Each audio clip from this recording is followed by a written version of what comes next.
Okay. Heads up, eyes open. Heads up, eyes open. Fist clench. Y'all know this shit. How we do this shit. Let's get locked and loaded for another episode of Free 'em All Radio. We hear intellectual radio. Y'all can. Let's take a pause for the calls. You know what I'm saying? Let's make history. Let's take history. Let's tape history. That's what it is, y'all. Good. You know? You're gonna sit up now. Okay, weekly program hosted by yours truly, Chairman Fred Hampton Jr. and also Robert Allen, a.k.a. the Lady Rage. Let's get locked and loaded for another episode, y'all. Y'all know them call in numbers 929-477-3785 and press 1 to enter queue. And now also 708-223-8953. We coming at you, man, every which way, including loose, you know what I'm saying? Through the YouTubes, the two cans in a string, you know what I'm saying? We coming at you, making history, taking history, and also taping history. That's what it is, y'all. Yes, we got a number of things addressed. These are intense times, you know what I'm saying? Intense time internationally as we speak. You know what I'm saying? It's hot. It's hot in Cuba. It's hot in Haiti.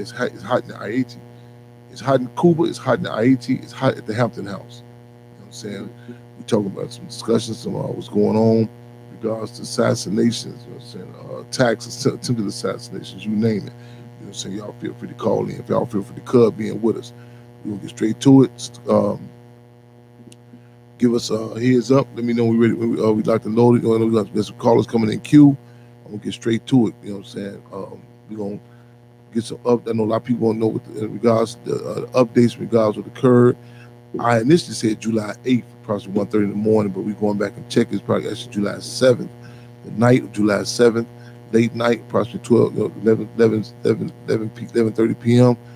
804 South 17th Avenue. In regards to Hampton House being attacked, we're going to talk about that. You know what I'm saying? Also, going to talk about the immediate response from the community, from the people. The people are our best security. The people are our best security. That's what it is. So let's get straight to it. Make history, take history, tape history. Give me some cover. Give me heads if we got any callers in queue. You know, I got a couple of guests. Got a couple of guests on deck with me. You know what I'm saying? If y'all, while you putting those guests in queue, Sister Conrad, give me heads up. Who we got? That's your first time that you've been back with us. The second time, let the audience know who you are. You on those. You live and direct here, there, and everywhere. Yes, sir. Yes, sir. Free 'em all. It's an honor to be on here again with you, Chairman. Just ready to discuss some topics and revisit the proposal of the tour company so we can protect this legacy. Sure, you right on. Also, I just came back from riding down there with the Hampton family actually to go put the casing over the tombstone. Yes. And, I got some good footage of it as well. Can't wait to share that with y'all. Right on. Can't wait for the people to see that. Real talk. What we got here, brother? Let us know who you are. Carlos Cole here, better known as Prophet. Here to share my experiences and things of that nature. So you right. Pleasure to meet you. Man, good to have you here, brother. Again, welcome to Free 'em All Radio. We host the program. So y'all, for those who don't know, let your counterparts, let your colleagues, let your family know we here like clockwork every Wednesday 6:30 p.m. Central Time, 8:30 p.m. Central Time. We have an international listener audience. We talking about everything that's going on inside the concentration camps to the community in general. So this again, we hear consistently. 929-477-3785. Press 1 to be in queue, and also 708-223-8953. That's what it is. So to come right down, do we got any callers in queue?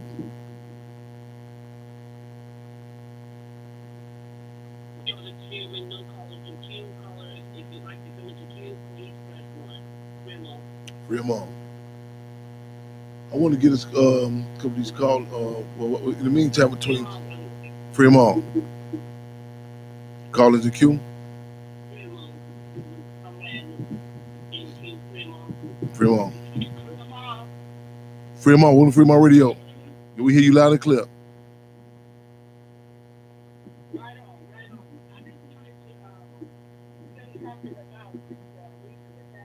Yes.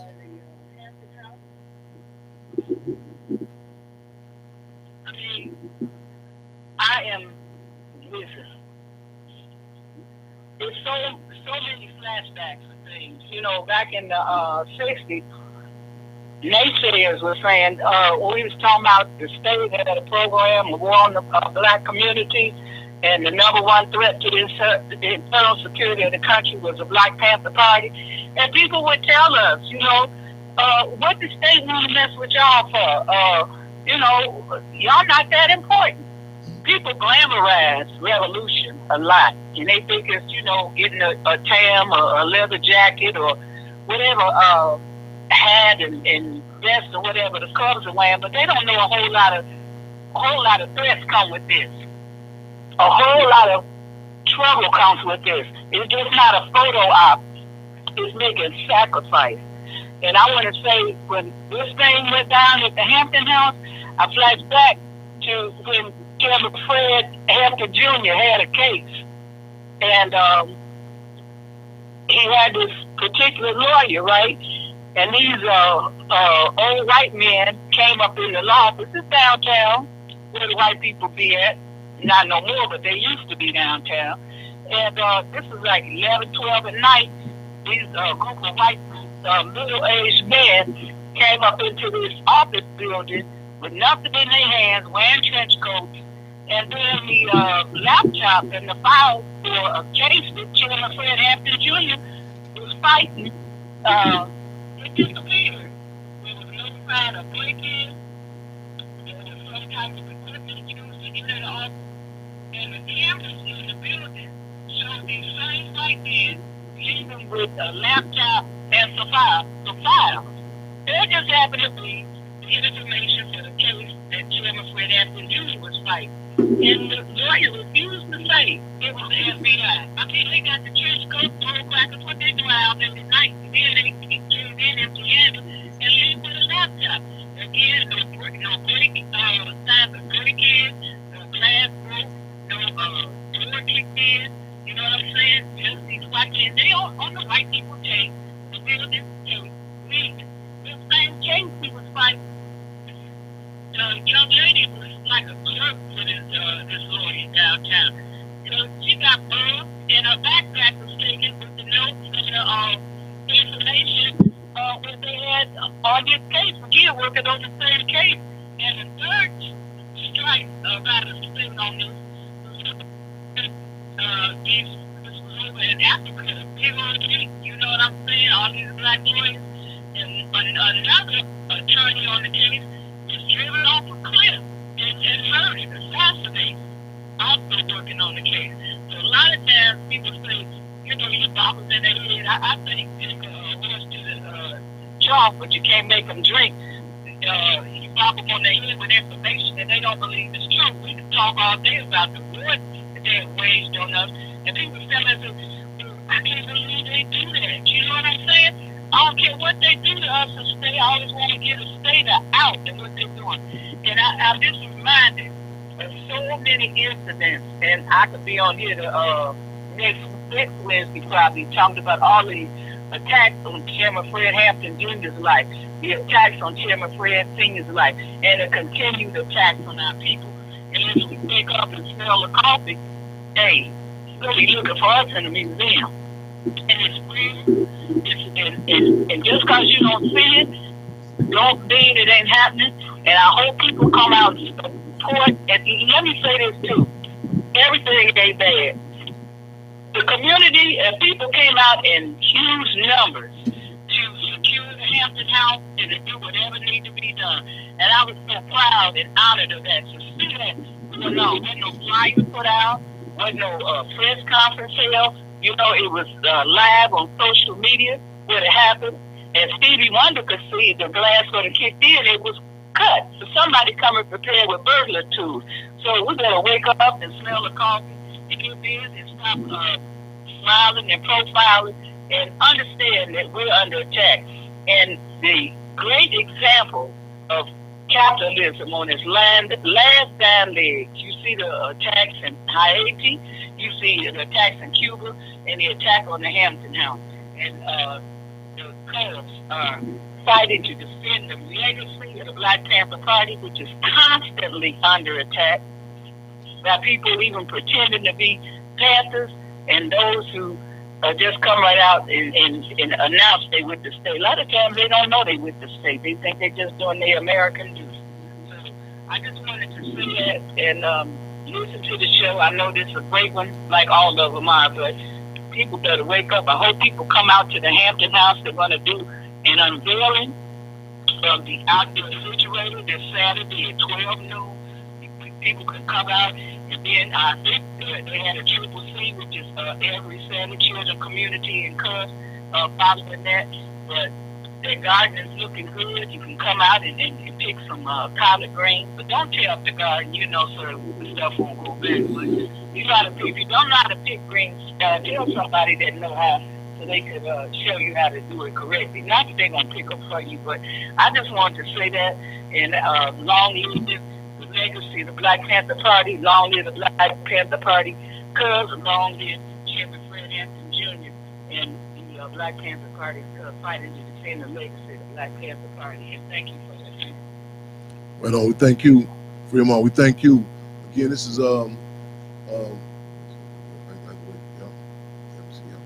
again, y'all. We just see over there. Make yourself comfortable up, y'all. Again, y'all, that we just was honored. I was going, to have Mother Comrade Akua and Jerry, formerly known as Deborah Johnson, the widow of Chairman Fred Hampton, who was there December the 4th, 4:35 a.m., approximately 4:35 a.m. in the morning. I was there also with her, but I just, for those who just coming in, just getting tuned, being brought up to speed, we're talking about the latest situation that occurred at the Hampton House, 804 South 17th Avenue, this July 7th. I thought it was July 8th, but July 7th, night of July 7th. House was attacked, and on the flyer, we drew the contrast of the door of the Illinois chapter of the Black Panther Party that was shot up late July 1969, and there were two more documented, acknowledged attacks that occurred there. But that infamous scene of the door with the bullet punch marks in it, that was July 69. We know it occurred several months after that, being December the 4th, 1969. We'll talk about this here and there, but you know what I'm saying? But I just this is a time when certain, this terrible, as Chairman Mao Zedong said, it's terrible, but it's fine. It's a time when there's an acknowledgement of certain dynamics, on an international level, terms and dynamics and contradictions such as assassinations. We can look back during the Black Power movement of the 60s, where the United States, like any other place location, did not operate in a vacuum, where it was discussions about political upheaval happening in the Philippines, Africa, Vietnam. There was discussion. There were terms such as colonialism, neo-colonialism. It was it was every day. It was no sidetracking about, well, that's that political stuff. You know what I'm saying? It was you heard terms such as the Tet Offensive in Vietnam. You heard terms about what's going on, agent provocateurs and betrayal. You know what I'm saying? The ante was up. People, the limitations were not confined to that of the different ruling class political parties, be it Democrats, Republican. But there was discussions being happening, political prisons being acknowledged. We're in the state. Ironically, we're in the stage of the game right now, where people have to up there, as I said before, their political muscle has to be intensified. Because I people say, well, people are not ready for that, Chairman. They're not ready for. Deal is there. This is not a scheduled basketball game with the system. So we'll wait till you catch up, so your political maturity catches up before we start. For terms such as political imprisonment, terms such as assassinations are implemented. These are everyday realities. In fact, they have been happening. And they've been dormant, or people may have utilized euphemisms such as war on gangs or war on drugs. But we see right now is what I think it was Lenin said. Lenin said it takes people 20 years to learn in ordinary times. They can learn in 2 years revolutionary times. And we come up the heels of reactionary times, but the ante is being upped, where you see the discussion of agent provocateurs, again, assassinations. And we're going to talk about what just occurred, in detail more, again, July 7th at the Hampton House. Another one of the close calls, and we just came again, just for those who just tuning in, we just came back from the grave site of Chairman Fred Hampton, where he's buried at, in which law enforcement annually shoot his tombstone up every year. And there were different positions taken. Some people saying, well, replace the tombstone. We like, no, that's, I have to relate more to the Emmett Till tactic. The world should see. There's so many cases people try to euphanize or water it down or push it back. You know what I'm saying? We have to acknowledge these contradictions, you know what I'm saying? And we came to some point, even to we put a casing, not a covering over it, where you can still see through the tombstone, Chairman Fred. You know what I'm saying? Or give a law enforcement entity to shoot it up. And we have a statement from Deborah Johnson, I know it's Coy Jerry, a statement from myself. This discussion that we have to have, what's going down. We live and direct, y'all. Again, brother, you can tell us about, you know, the impact it had on you, you know what I'm saying, and what you thought about the trip going down south to Haynesville, Louisiana, to see the tombstone. Yeah. To be honest. Again, for those just tuning in, let the audience know who you are. Right. How y'all doing? I'm Eric Smith, just a local man from the West Side. Just graduated from college this past spring. And just got up with the chairman to work to protect his legacy, honor his legacy. But like I was about to say, honestly, it was like a out of body experience. Like I couldn't really believe that I was dead the whole time. Just and just first to mention, I was just embraced with the most warm welcome, and I felt like I was a part of the family like immediately. So that was just a great feeling in itself. And then once we got down there and to witness, the what they do to the chairman's tombstone is despicable, and it's just kind of goes more to show like what my initiative is kind of protecting the legacy. Like that was like a literal action of protecting the legacy, and what I have planned is to continue to do that in the city of Chicago. Also, when I got back and got to sharing my experiences with my family members and people who come from the west side of Chicago, where the Illinois chapter did most of their work, they was telling me like, man, you realize you just witnessed history, you was a part of history, and like I said, out of better experience, it was an honor, and we just got to keep protecting this legacy, because they like Mama Akua just said, they out trying to attack us. We got to wake up and smell the coffee. Real talk. How old are you, bro? I'm on 24 years old. 24, right on. Again, you're on deck, man. Real talk. I would also be following up too about the tours that we talking about doing. Tours, we're talking about going back to the Free Medical Center site, Black Panther Party, with the Free Breakfast Program, the programs that instituted that. And we were talking about you were talking about how you felt not growing up on that west side and not knowing, growing up in Henry Hornet projects, and a lot of people not knowing the history. Henry Hornet is actually, Henry Hornet was the late great Field Marshal George Jackson. Grew up at. Field Marshal George Jackson was assassinated August 21st, 1971. Approximately a year and a few days after his brother Jonathan Jackson was assassinated. And these real models, not these role models, it's intense that people don't know about them. So this needs to be intertwined in our everyday discussions. You know what I'm saying? So we're talking about that. And brother, anything you want to add? Yes, my name is Prophet. It's an honor to be here with you today, man. This is like a dream, man, to be able to share my adversities and my experiences. And as I sit here and speak, I represent, the characters of some of the finest characters that Chicago has ever known. They don't need no praise from me. Their name and their fame is the birthright to those before them and those coming before, all generations. It's very important what we put into the youth here, because they represent the future. And though when we speak on the Fred Hamptons, the Malcolm X, and things of that nature, we telling their story. And their story is very important because they was telling us about the things that they seen, that they experienced, and the things that was to come and for us to prepare for. We wouldn't listen. You know what I'm saying?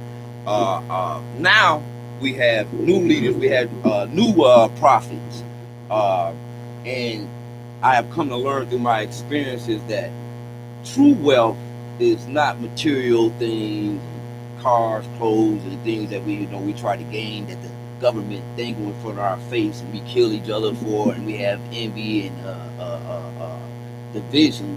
Well, true power is knowledge, and knowledge represents light, because it wakes individuals up. Ignorance, or when you hear a person say a nigga, that's darkness.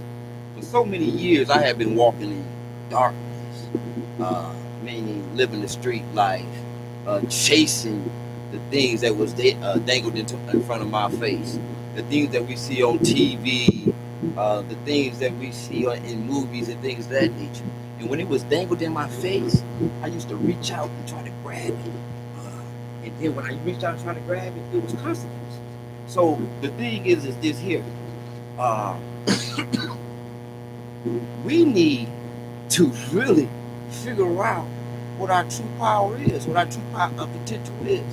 It is said that we have, as black people, a spending power of 1,300,000,000,000 a year. Now, what I don't like about that statement there, they said spending. What I like about the statement is power. So until we realize what our true power is and stop paying attention to all the things that's dangled in front of our face, because in the stock market they say, hey, you want to make money? All you got to do is put a high price on it. The niggas don't buy it. So that being the case, over the years, I'm 47 now. You know, rap music and hip hop, our way of life, it was discouraged. The president, banned the Run DMCs and all them other rappers for waking up the people, because they was bringing forth knowledge. They weren't rapping about killing and what they had and bragging and boasting and things of that nature. They was rapping about the things that our forefathers was talking about. They was bringing about a message. And that's what made Tupac great, because he was bringing about a message about how we was treating the females, the girls, how we was treating each other. And he was talking to us, not in the sense about history in the way of, trying to aggravate and unite the discomfort of the powers of the will of the people. He was talking about those things because he realized what his true power was. The only thing he did was read, study, and when he read and studied, it made him great. You're not great for the things that you didn't have, what somebody else said about you. You're great for the things that you have done. I love this poem. It's written by Malcolm X, and it's dealing with being an example. And I'm going to close it with this. Malcolm X said, I would rather see a sermon than hear one any day. I would rather one would walk with me than merely point the way. The eye is a better pupil and more willing than the ear. Fine counsel is sometimes confusing, but an example is always clear. The best of all the teachers are those who live their creeds. To see, to put in action is what everyone needs. I can soon learn to do it if you let me see it done. I can see your life in actions, but your tongue too fast may run. The lessons you deliver may be fine and true, but I'd rather give my lessons by observing what you do. I may misunderstand you in the high advice you give, but there's no misunderstanding how you act and how you live. This is Prophet here. Pass it on. Yes, indeed. Right on. We live and direct. Live and direct and free on our radio, intellectual radio, making history, taking history, and taping history, y'all. That's what it is, y'all. We got some. We got some calls coming in the queue in a minute. This is tense times. Talking about earlier climate. Contrast the Black Power movement in the '60s. Again, political upheaval. What's happening in Cuba? What's happening in Haiti? There's, I was just having a discussion earlier. Somebody told me even the history of Haiti. Some people say Haiti. Contrast between Haiti and Dominican Republic, and even though Haiti stands out by representing the first Black free republic that shaking yokes of imperialism. However, the imperialism has still been waging an attack on this country. It's still placing it in debt. And so that's the deal we're talking about. That what's happening. I think about approximately 50 families, French families, still in control of resources in Haiti. The different forms of chemical, biological warfare that's been we've seen. Even the World Health Organization, when they were doing these tests with these pigs in Haiti, then they said they were doing the tests and they placed the pigs in the most disenfranchised, the most starving communities. We've seen male children being born with breasts, even different dynamics, in the history, like even of neo-colonialism. In fact, Chairman Fred talked about Haiti, gave the example about Papa Doc in Haiti, and he said, he was talking with another group. They talking about the credit union, and Chairman Fred was saying, "I need to know your political education is at," and the cats was saying, really just go to somebody credit union. The credit union is. And Chairman Fred said, "Yeah, we hit the credit union and laid out basic layman terms. Cats had to get some money, so on and so forth." But Chairman Fred said, "Again, I need to know something about your political education." Because and Chairman Fred pushed the dynamic. He gave examples, gave knowledge. He say, man, you have cases, and this is mind you. We're talking about 1969. Chairman Fred talking about Papa Doc in Haiti. He said, man, Papa Doc in Haiti, man, you couldn't put a white piece of paper for the Papa Doc. To how much he claimed, the white man was, they were successful overthrowing the white man, and Papa Doc himself became the oppressor. And Papa Doc, Chairman Fred said, we need to know, again, your political education, because we're not just talking about the white man or oppressor, in other words, we're talking about the constitution, but colonialism, neo-colonialism, so on and so forth. And this is still relevant, especially at the time when people talk about we can become free, just the economics, and there are resources flowing through the black community, one way or another. But you have genocide, some people refer to as fratricide, but genocide happening, in intense levels, we get, blatant contradictions, it's blatant contradictions, cat come out inside the infamous Cook County Jail 2 days ago, shot 58 times. This is in front of the Cook County Jail, and the audacity, the ruling class, and the typical state history, protocol, modus operandi, to flip the script and blame the victim and say, well, this person shouldn't be getting out of jail. They should be on that's the superintendent of police, Chicago police, said that this man should, the fact that he's getting out of jail, this is really for him being murdered. So this whole dynamic about the political, this is the politics, nothing less than political knowledge can be laid out. What's going down in Chirac, like we said again, they have issued that term. We add on to the old axiom, God created Africans and America made niggas, the man's the machine manufactured Chirac. We live in direct history, making history, taking history, and deal. And when we talk about these dynamics, not only we talk about the assassination attempts on revolutionaries, but again, you put in contrast what's going down in the community, because again, the vanguard, the tip of the spear, it may become a little more intensified. It is more intensified, but these contradictions are happening to some degree to the community in general. You go back and look at the roll call 1969. Look at James Gloves Davis history. James Gloves Davis, who was one of the Negro pigs who came on assassination December 4th, 1969. Look at his history, how he was known to come to the community, those leather gloves on. We did it at Marshall High School when he come through the vice lords and stones, the vice, particular vice lords and the cyclists on the west side. And similar to like these recent attacks we've been subjected to, the agent provocateurs, even said that our organization, the Black Panther Party Cubs, the informants on ourselves.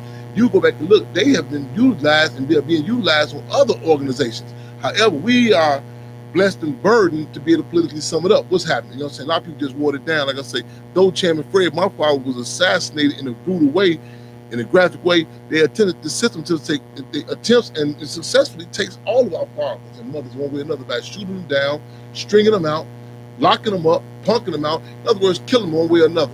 And the deal is, I was like the other members of the indigenous community, and was said, well, Geronimo or the Apaches, the soldiers said, you making it bad on us. And Geronimo said, no, I'm guilty of exposing what's happening to, what's been happening to y'all, calling it out, that's a crime, so be it. We live and direct, making history, taking history, taping history, y'all. Give us a heads up, we got any calls in queue. Yeah, you want to sit down with us a minute? Good. Super. We got some, we talking about different dynamics, talking about hip hop, some other stuff, I know in addition to your resume of the Source magazine, other stuff that you have done. For those who just tuning in, give us the background, who you are, in person, say, welcome to Fremont Radio. I also want to say this too. I know one of the things, one of the issues that we talked about, you were talking about checking too, and I don't know those who have missed it, they shouldn't have missed it, but this recent, it wasn't even a parole hearing, but the case of long-held political prisoner, Larry Hoover, chairman of the board, chairman Larry Hoover, case was being brought back up, and those in the state case, the co-defendants were released, and this is a clear example of his real quote unquote crime. No no logical, legal justification for denying him release, but he just was released. And there's been a lot of discussion about the case of Larry Hoover. Let's get the word. I think 2 days ago, was denied. And this case, and like so many other cases in the city of Chicago in particular, case of Jeff Ford, Chief Ali, you know what I'm saying? I'm saying these cases in particular because similar to what I just said earlier, because that people don't want to acknowledge the political correlation to it does not make it not political. Everything is political. Everything is political. Words, terms, fashion, you name it. And we do an extra disservice when we attempt to say, well, let's don't acknowledge it, don't say it. You know what I'm saying? Because the reality is, whether we do everything from crack cocaine to chillers to political prisoners, it's political. And the deal is we have to heighten those contradictions, be upfront about it. Let's be real clear what the reality is about this. But again, for those who just tuning in with us and who may not familiar with your background, give us a little background, who you are, and what's some stuff that you've been working on lately. Thank you. Take us back also past the generation too, because I know that's the source. Some people might say, Yeah. Gotcha. Okay. Well, it's an honor and pleasure to be here.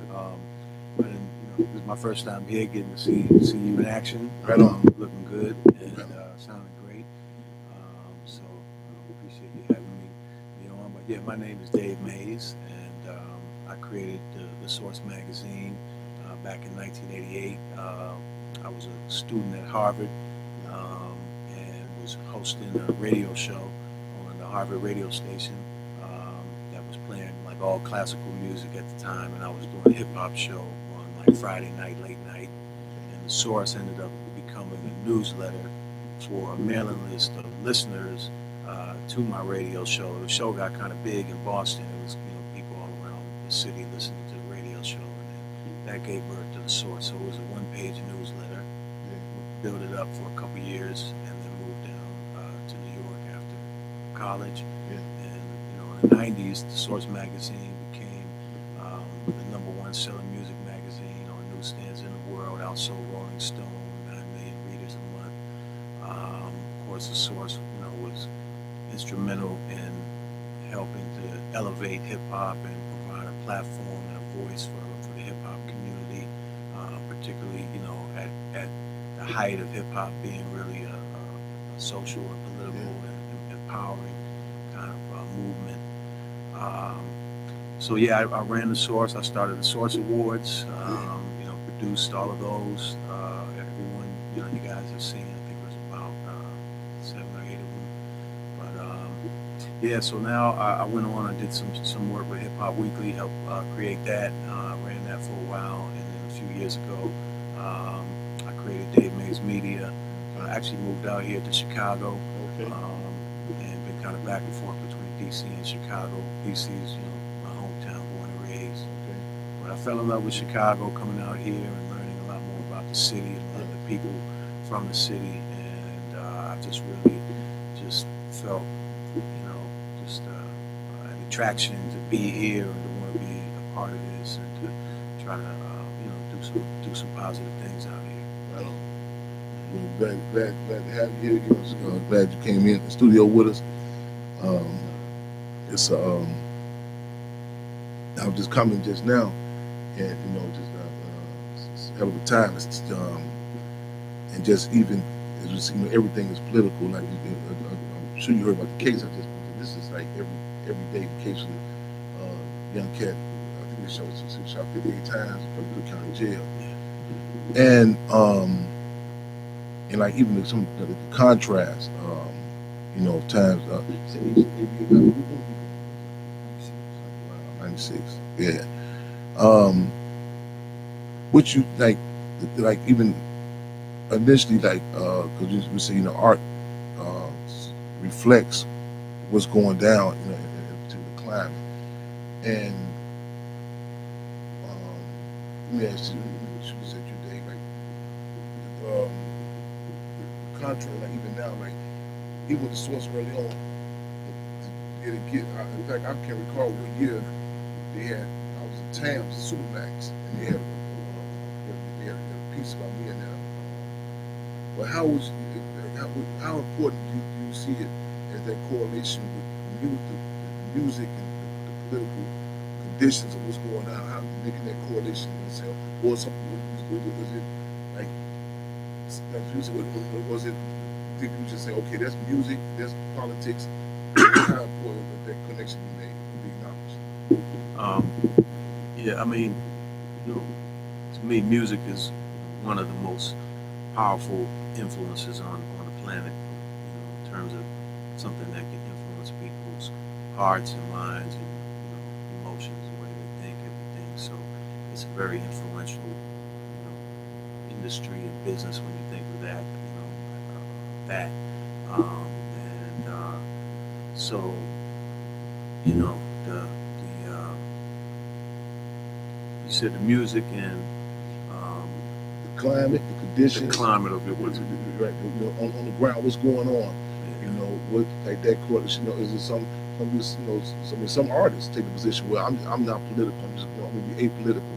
And then there's certain times when the ante is up, where there's where it's reflected. They're attempting to take a neutral position, and that being neutral is actually a position. So you say I don't. When all this stuff, when you have a climate where everything, the laws, everything, even when we talk about people who say, I think in the case with ASAP Rocky, or who was out of Australia, outside the country, got locked up.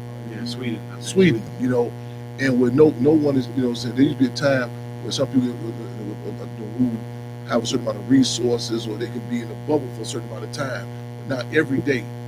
Regardless of how much finance you have, how much fame you have, no one is negated from the contradiction, whether it be the coronavirus or they fighting the case. It's interrelated. But some people, we got to say it, people become conscious or get involved in struggle one of three ways: inspiration, aspiration, or desperation.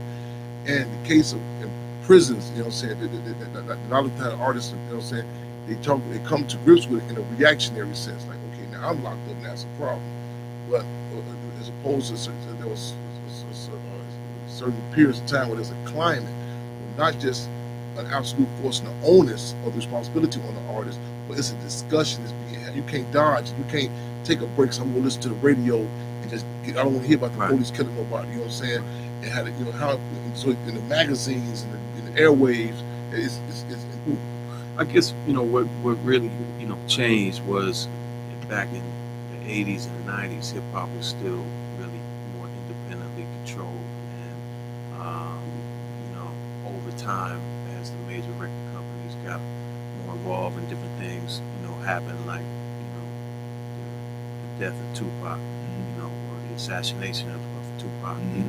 Is how I tend to think about it. Yes, it is.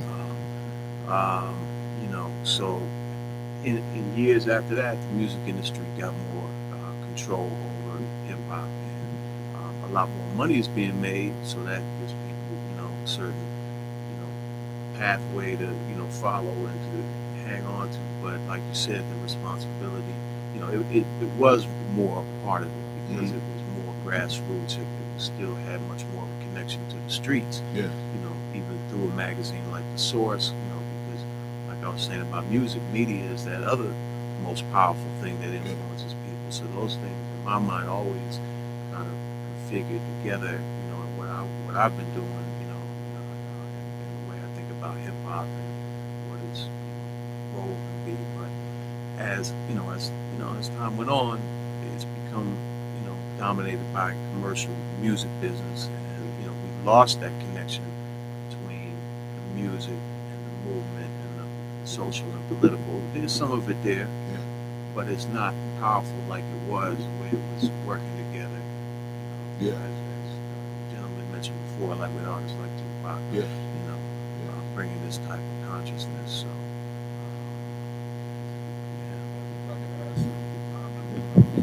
I was coming up in high school.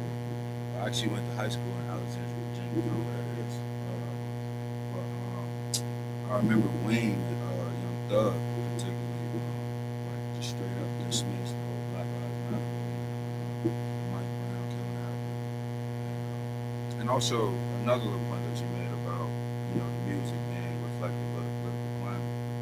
While I was out in school, that was when Chief Keef came out, the whole drill thing took off. That was really how I tapped into like seeing in the city while I was in school. Really seeing like all this, guys my age really out there in the streets, and it's really like dangerous and vicious out here right now. And then that would kind of prepare me for when I had to come back home. I came back home for this break. Excuse me, can you explain what the drill, what does that mean? Yeah. So drill scene is, I'm not a drill rapper myself, but I would just say it's music that's kind of reflective of the gang culture in the city. It's kind of like, like an anthem that you ride out to. Whoever coming hard, whoever the hardest this and this, they out. So, something like that. That's what the drill scene is fueled by. I mentioned this recent situations in regards to some cases. How old are you again? 24. Is it common discussion like the case of hearings about Larry Hoover? Was it known? Was it amongst your peers? Was it? It was brought up a little bit, but it was on Twitter, but it was like captured. Yeah. So, they always try to paint the Hoover as Yeah. he was actually like a community state. Yeah. Southside. So, those discussions were being had, but I believe that the generation right now is a little dismissive of that type of stuff. Yeah.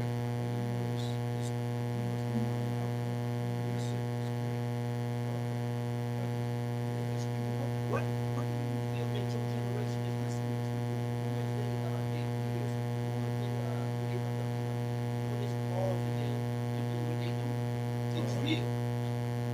Like I said, I don't want to speak for the whole generation, but I do. You know what I'm saying? I think I'm pretty aware of what's going on in the city. And right now, people listen to themselves. I would say, and that's like the chairman I would say that's political.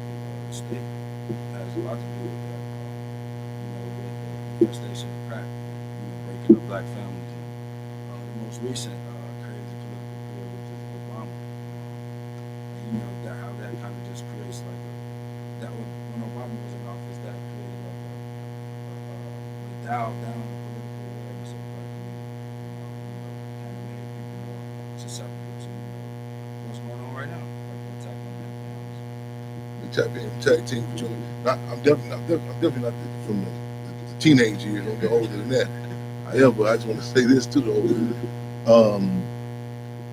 I appreciate your assessment, and I respect it, because I think it's a position as victims of this system to take the air and say it's something that we done on our own, whether the type of music that we coming out with. And the deal is that it's embarrassing being oppressed. A lot of times we try to jive ourselves about it. And the reality is we get, it's reflective, like of the conditions, like even I don't think it's about happenstance. Hip hop never really blew up, big in Chicago. Chicago was like an organizational place, a structured place. In fact, Chicago was the last major city that crack cocaine was introduced into, and there were certain forces that had to be removed. Fluky Stokes had to be murdered, G. Malik had to be locked up. And one of America's policy when it comes to organizations, when it comes to music, is to create chaos, then restore order. Create chaos, then restore order. It was, and I tell you, we don't draw the correlation of the political significance of music, whatever the state does. In fact, at the federal court hearing, federal trial of Larry Hoover, the state actually played some of the excerpts from the Ghetto Boys in the federal court. And, so he was talking about the prison system. So I recall even in Menard prison, Southern Illinois, the Ghetto Boys tape, that we had to move that underground. A speech where I was speaking, I moved it underground. And like anything, again, like you seen Anticipate, he come down even just with the name change from Gangster Disciple to Growth and Development. You seen like even Willie Lord, the Vice Lords, initially when he was released from Logan, when he came out the front page Chicago Tribune, headlines read, a lot of the Al Capone, the fur coach, all that. But then when the Lord came down to City Hall with us to put forward the African anti-terrorism bill, some of the terrorism that our people get subjected to under such euphemisms as police brutality. We say no, it's police terrorism. You know what I'm saying? And when he took that stand, you see an intensified heat come down on him. And you know what I'm saying? And you go back in the case of the 60s with Blackstone Rangers, the Black Keystone Nation, and you'll see to more nationalist stand, you see that heat come down. So we're told directly, indirectly, what to say, what not to say, what music, what to put out. What they put out. You know what I'm saying? Cats, you know what I'm saying?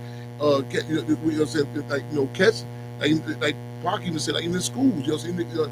You know who to mention, who not to mention. So it's flattering to say that it's something these youth on their own just jumped up with this type of music and started saying certain things, you know. But the reality is, you know, you want to get airplay, you know how many niggas and bitches to say your song with the push, you know what I'm saying? And you could, if it was just Chicago, I say, okay, so be it. But you can literally turn on call your counterparts in Detroit and Cleveland and LA, 7 in the morning. Just say, man, what you listen to? You know what I'm saying? Even the video games, you know what I'm saying? So it's intentional. And power, as Minister Dewey P. News said, power is the ability to define a phenomenon and make it act in desired manner. And the deal is, you say, okay, this is a phenomenon. And Reverend Nat Turner, he was a realist. He put his ear to the ground, saying the church is a phenomenon. You know what I'm saying? He said, okay, now how can we work this? You know, he defined it. He said, okay, praise the Lord, past the admonition. Harriet Tubman took the Negro spirit. Wasn't something we impacted. You know what I'm saying? No, non-independent people don't make independent decisions. So it's hilarious when people ask questions. You know, why y'all doing this and that? And you get, you know what I'm saying? People start calling their own. Why, you know what I'm saying? Why we decided to start selling this and start doing this? The police tell you, they pull you over. Get more time. We want the guns, but you go with the drugs. That's telling you what to do, what not to do. And we have to be upfront about that. But with power, as we've seen, you know what I'm saying, in the 60s, the movement up the other end, where Marvin Gaye was able to go against Berry Gordy, you know what I'm saying? It was Motown Records. I'm gonna put this song out. You know what I'm saying? What's going on? What we like it like? He had the support of the people. It was a climate. James Brown had a whole totally different song playing the first. What time I seen I'm black and I'm proud. H.R. Brown, I know he bound you mean, literally drove down on him. So you better go back to the studio with that garbage you're talking about. He didn't pour this, he pulled the Rocky movie with the Red, White, Blue Draws, which I'm living in America. Fast forward. A lot of people just think when Kanye West said he said about George Bush, not like black people, like he just some bitch. No, we set his ass down at Borders Bookstore, north side of Chicago. $8 when he said that shit. You know what I'm saying? We up there. You'll be surprised. You goddamn right. See, movements, dog wag the tail don't wag the dog. And they give people an impression that the music dictates. You know what I'm saying? Malcolm X was doing an interview, and the guy said, well, Malcolm, what if Jackie Robinson disagrees with your position about violence? Malcolm X said, hold on, wait a minute. We don't be quoting no Bob Hope or no Marilyn Monroe for your people. You know what I'm saying? There's a role for this. See, Rome was strategic. They had a special gallery they were running entertainment through. You know what I'm saying? And they're held up as a spokesperson. You know what I'm saying? But you don't see Bob Hope. There's no spokesperson for the community. You know what I'm saying? It's a role they can play. That's what the Black Panther Party Cubs had, the code and culture. We said, there's too many motherfuckers in the same city catch me on some bling bling. We came on Dave Chappelle block party. We wanted to listen to my own shout out my homie. We put out the case of political prisoners. Against a lot of people said, man, you should be doing it. You should be saying that. You say anything. You know what I'm saying? We up there. Shauna had a CD, it was a song. I came on them motherfucker. Dropped that Panther Cub political appeal in that motherfucker. You know what I'm saying? About the issue. Not bombarding with the abstract conscious thing, you know what I'm saying? With the deal like Park, you know, you put it in there. But it got to be tied to some political organizing. It just can't be just, you know, so just say, this just the music, this just the streets, this is the entertainment, the football player, movies, everything. We had Richard Pryor talking, I was talking to education this morning, talking about the whole thing with Richard Pryor. Richard Pryor was impacted by the Black Panther Party. So Richard Pryor called the lounges, some lounge that they came to. He invited Chairman Freddie to come to the lounge. He come down there, Chairman Freddie Panther Party program to him. He donated $1,000 to the free breakfast program. You had this narcissistic, arrogant motherfuckers running around to they got all the resources and we weren't doing no support for the struggle. The comedian Nipsey Russell, talking about he met my mother. She was on the finance committee. She went to go talk to him. She's 7.5 months pregnant. He said she come up here talking about donate to the Panther Party program. He said, I ain't giving no guns. He said, shit, I put an envelope money up on the free breakfast program. See, I was asking earlier, a lot of times people come to it in a reactionary sort of way, like, oh, you know what I'm saying? Like, he turns more than me black. He turns more than me black. Michael Jackson person don't make a difference you black and white. When that case come down, the tone change. They don't care about us. You know what I'm saying? So the heat has to be on and consistently that people are organized and recognize everything is political. The terms you say, the music you say, all that is not this subjective. A lot of times people have in this climate too. Like a lot of like I say, even in the movie, Judas and Black Messiah, that was intentional that we had certain scenes. That was the first time a lot of cats even seen that scene when he walks up to the door. That structure. A lot of cats never seen that the organizational question. You know what I'm saying? With the scene when they go up into the crowds, even you didn't see no body next to other people. I watched other cats. I can't go to a meeting with them. You know what I'm saying? They're individual shit. You know what I'm saying? See, or structure like you know, David Ruffin, you know, and his contradiction. However, it's a structure that say, man, you understand that your actions impact others. You know what I'm saying? And that's like even this, you know, organizational question. There was a time where cats couldn't just pump no motherfucker. You just couldn't shoot no motherfucker. Because your action, what you did, the repercussions come down in Stateville. You know what I'm saying? Because you can ain't no just no click or no on this one block. You connected to some other you don't even know. You know what I'm saying? And the repercussions come down. You might say, man, I want to get this dude. It's a structure. Structure identifies stations, stuff like bullshit. Chicago it was known for, you know what I'm saying, for that. And one of America's policies is to create chaos and restore order. And a lot of cats have no frame of reference, not even the terms. We don't be ego trip when we say Chairman Fred. It's a structure, checks and balances. You know what I'm saying? I'm in Indianapolis the other day, talking to some young brothers with vice lords. I'm telling them the importance of our structure. See, it's a, I was just saying the root thing, when the police pull up on you, if he got his shirt on button, he say, hey man, what happened, Joe? He could be physically in shape, but you lose respect him, you know what I'm saying? Because however, when he comes with that uniform on, it's connected to a structure. You know what I'm saying? You know what the judge gonna do to you, you don't know if you're gonna be next one for the plunge stuff in your ass. What, you know what I'm saying? Structure. Our communities have been destabilized. You know what I'm saying? You don't even know who was who. And that's intentional. They would implement new policies in the prison. They would come, they would shut us, lock the joint down, they would move motherfuckers around. When I grew up, I could walk the block, I can tell who was in which particular cell. You know what I'm saying? But now it's destabilized. You know what I'm saying? And this goes back. We say, okay, what does it got to do with case Larry? What does it got to do with everything's political? What does it got to do with hip hop? They do the drugs not community. It's structure. It's certain. Like the Panther Party have party, you know, policies, rules. Like you say, getting high on duty. A lot of cats come from the arena. They say, well, you shouldn't be getting high. Period. You know, okay, that's you in some sort of utopia world. We deal with the real world, and these different organizations were able to, you know, say, relate to certain cats. You know, I told some cats before I said Chicago, you can talk to a cat, he didn't have no colors on. You talk to him for 2 seconds, you pick up which street tribe you're associated with, and it works for him. It's conducive for the ecosystem. See, it's a big thing going on right now. They're talking about in Minnesota in particular, how people been flushing these goldfish down the toilet. That ain't no thing. You feel like this is my toilet, my goldfish, I can do it. However, they have to fuck the whole ecosystem up now. It's a big thing with these goldfish. It's in the water. It's also on. So now you got these goldfish. They out there with complexes and shit. You know what I'm saying? So they gotta eat. So they out of range now. They big goldfish now. There's also the ecosystem. I've been telling my cats they be trying to play with the Panther Party legacy. Use Chairman Fred's name. Use his name with bogus ass groups. Yes, how you fucking ecosystem up? It's a place for you. You know what I'm saying? They got softball organizations. Get in your lane. You hop on the expressway with, you know what I'm saying? Well, I feel like just walking down here. I don't feel like walking down the street. It's too crowded. The crime too bad. You walk on the expressway, you upset the ecosystem. Cars crash, everything. Like, how did this happen? Some dude walking on the expressway. How did this happen? Oh, they told me they were some Panthers. What? They don't fit the Panther protocol. They using Chairman Fred had the name. That's not no, you know what I'm saying? Street organizations. You know what I'm saying? It's a certain dynamic. Then there's GDs, man. Them BDs. You know what I'm saying? You know what I'm saying? And a lot of times cats be so subjective. You know what I'm saying? They're not concerned with the extenuating circumstances.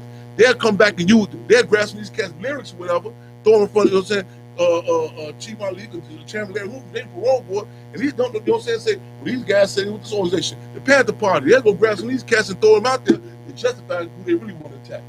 Structure, you know what I'm saying, you understand, you connect, you know what I'm saying, like even I remember a case one time, and sister last name was Hampton. I said, what part of the South your family from? She didn't know. We, it's so, that's why a lot of times people told me we call it culture national. We need to know about what's in Africa. Y'all say, where you been at? These cats don't know what the connections with their people down south. You know what I'm saying? Right. So that whole structure, you know what I'm saying? And it's not no coincidence. Chicago has the most military academies in the country. It's not no back coincidence. You have a whole, you creating it's a whole different crop of people. Like in Iraq, under George Bush Sr.'s tenure, at one time in Iraq, over 78% of the population was under 17 years old. So you had a whole generation of reactionary. Most people don't know what the fuck happened before them.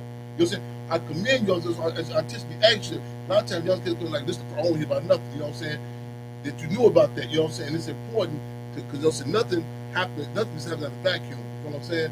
You know, they have a frame of reference. We live in direct here, Fremont Radio, making history, taking history, and taping history, y'all. Again, the climate is hot. Haiti is hot. There have been assassinations. The Hampton house is hot. July 7th, there was assassination attempt. Yeah. In those words, in those terms. Yeah.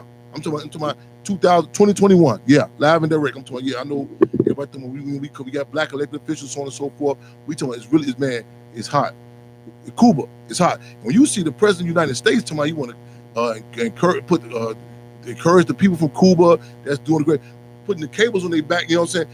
Anytime, like I told y'all before, when the judge told me this lawyer next to me was the best lawyer I could ask, he got to go. I said, if you like him, so you see the U.S. talking about they come in what's happening in Cuba, you got to be heads up. You know what I'm saying? Real talk. You talking about, look at the history. Go back and check out the history of Comandante Fidel Castro. That had the Bay of Pigs. All this ain't nothing new under the sun. Nothing new under the sun. It's correlated. We live and direct. Mr. Comrade, give us a heads up. We got any callers in queue?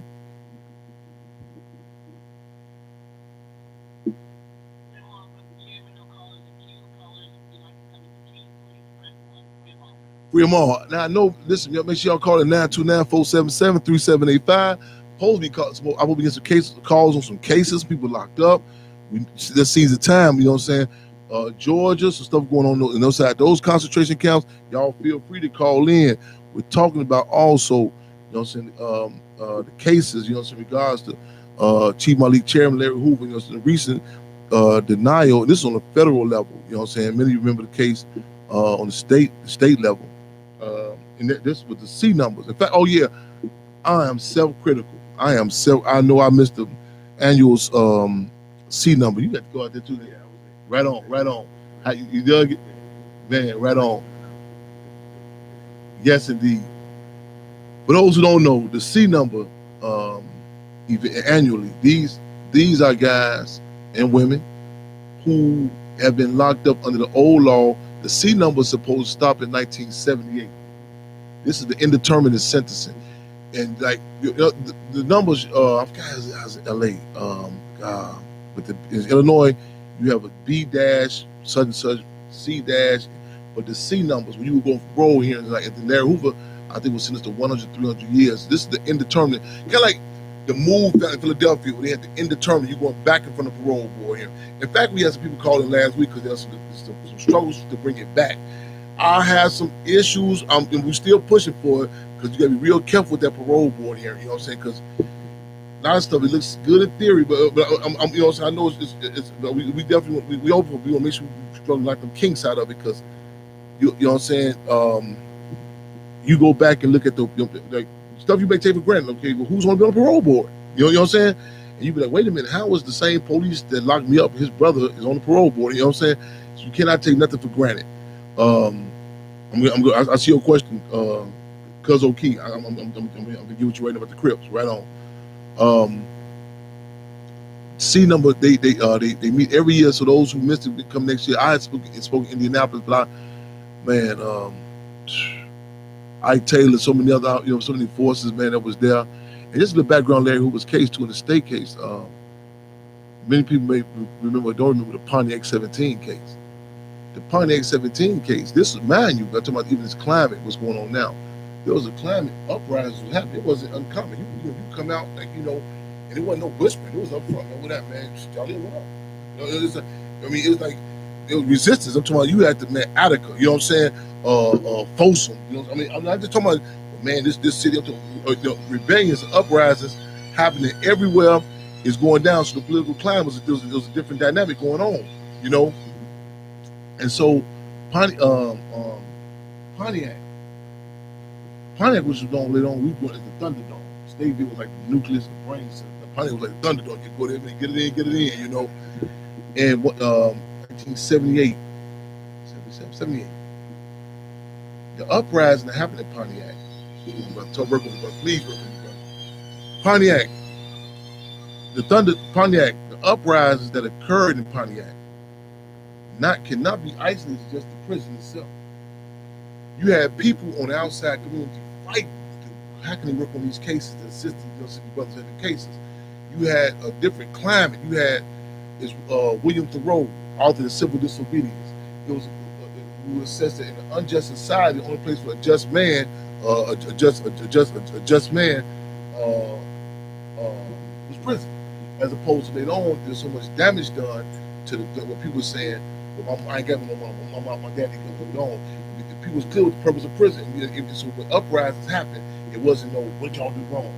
And Larry Hoover was on that case of Pontiac 17, and not only Larry Hoover, there was in particular, there was also a combination of brothers of them, different street organizations, and that attack. And you know who also was a prosecutor on that case? The former mayor of Chicago, Mayor Richard Daley. He was the state's attorney on that case. Daley Jr. was a prosecutor on that case, the Pontiac 17 case. Yes, indeed. Yes, we live and direct. My brother, you on speakerphone? Yes. What's happening, my brother? Hey, this is a brother. Hey, you live and direct was on Freedom on Radio. I don't know if I told you about the radio program we do every week. My brother just passed me the phone with you on it. This brother I grew up with, man. A lot of love and respect for you. We got an international listener audience. I don't know how much you heard. We got some legends in the building. Man, you know what I'm saying? Man, we love you, legend. You know what I'm saying? So if you want to give us a background, who you are, you know what I'm saying? And we you know what you got going on. The airways are open, my brother. Should I introduce you Solomon, Chinaman? How should I do this here? Either way, brother. Either way you want to do it. Both of them, different audiences. They gonna hear, you know what I'm saying? They hear that name. They gonna be like, okay, you know, man. Brother King Solomon, Chinaman, from the era I grew up in. Man, this is Freedom on Radio. They can hear you loud and clear, man. So you feel free to jump in. You know what I'm saying? You know how we do it, man. So feel free. Any comments you want to throw in, just jump right in. So I get the phone right here by the mic. You know, so you see. I'm just flashing back to some days we had as youngsters, though, man. But we talking about the current climate, the deterioration, the attack on structure and organization. It was happening in our community. We talking about the attack on the Hampton house recently, this past July 7th, assassination attempt. We believe on my life. We talking about the assassinations, you know what I'm saying, that's happening in Haiti. We talking about the discussions in Cuba, we talking about the music. We talking about this, man. We got the founder of the Source magazine here. We got a young brother here, Eric, you know what I'm saying, he talking about he just came back from the trip with Chairman Fred is buried at the tombstone. So we not, you know what I'm saying, we ride, man. We ain't, we ain't saying don't go down that street, you know what I'm saying, we don't talk, don't make no left here. We hitting the alleys, the gangways. We ain't set tripping. We in New York, Chicago, IET, you know what I'm saying? We all over the world. We, you know what I'm saying, we got we tying it back in to you know what I'm saying, the politics of it. So feel free to jump in wherever you feel in, my brother.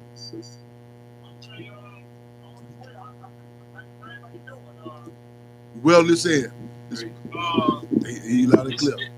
This is a blessing in life. This is a magnificent opportunity for me to speak with this audience. I'd like to introduce myself. First, I was known in Chicago as Chinaman. I grew up on the south side of Chicago, Inglewood area. This is where I met my brother here, my comrade, Chairman Fred Hampton Jr. Me and him go way back as teenagers together. We rocked and rolled, we gang banged, we fought in wars together, we cried together, we laughed together, we used to rap together with the rhyming and rapping. We stood on the street corners together, we seen everything together. With myself, I always have aspirations to really move to the top of the Chicago street life, and that was an aspiration I had. I earned the name Chinaman from learning how to do martial arts. Briefly, as a youngster, I was real small. My mother, may she rest in peace, Khadijah Muhammad. She was from that pro-black era, you know, just a cold-blooded soldier, a warrior, a mother. and I was her oldest son, so she knew that she couldn't raise no punk, so she made sure that I learned how to defend myself. She's the first one to enroll me in martial arts class. I learned how to defend myself with the blessings of her. I used to wear the Kung Fu gis around, Kung Fu garb around, and that's how I earned the name Chinaman. Within that, I grew up in the structure of the Vice Lords organization, a very tight-knit organization. They were created in 1958, and it expounded through the whole city of Chicago, eventually reached the South Side, and I was one of the first brothers on the South Side to take an oath as a member of the Vice Lord organization. And I took that and went to work all over the city, moving and grooving, shaking and baking. Got involved with some nonsense with drugs and so forth. I ended up in Rockford, Illinois, where I run into a conspiracy, a crack cocaine conspiracy. Got picked up, and due to my past dealings in the criminal justice system, I was in the juvenile system, the state system. They gave me a mandatory life sentence, meaning that I was supposed to die in prison, die in federal prison. Within that journey, I reached a lot of levels. When I hit rock bottom, I actually cried out to God and self-help spiritually, and that helped a lot. I started seeing things from a whole different angle. My spiritual senses enlightened. I was able to converse with all different brothers from all different cities, countries, all different geographical areas, and I rose up from that madness. And by the grace of God, they changed that law. And I did 24 flat years over the mandatory life sentence and was released. Now I'm in a halfway house, waiting to come home in a couple of months. Within that, I see the madness that's going on right here in this whole, in every urban city in the United States. We have to change. We have to really come to grips on what's going on. It's a shame to say, but I got a voice. I got my brother Kevin Graham here, and whatever I can do with my influence to reach the youth, reach anybody that's willing to listen to what's really going on, what's really happening. We got to find a way to keep ourselves from the graveyards and the prison system. We got to stop that. We got to find solutions to keep our people. And I'm going to ask this question to everybody, every sharp mind, and this is picking up right now. How can we keep our people from the graveyards and the prisons? Tell me, please, and I'm ready to do it. I'm ready to sacrifice my life if possible. But we got to come with solutions to keep us out the graveyard and the prison. Please.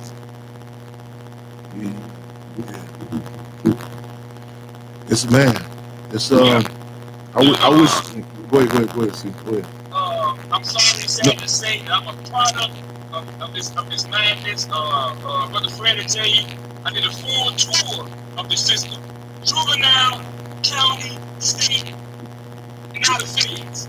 I did a full tour. You hear me?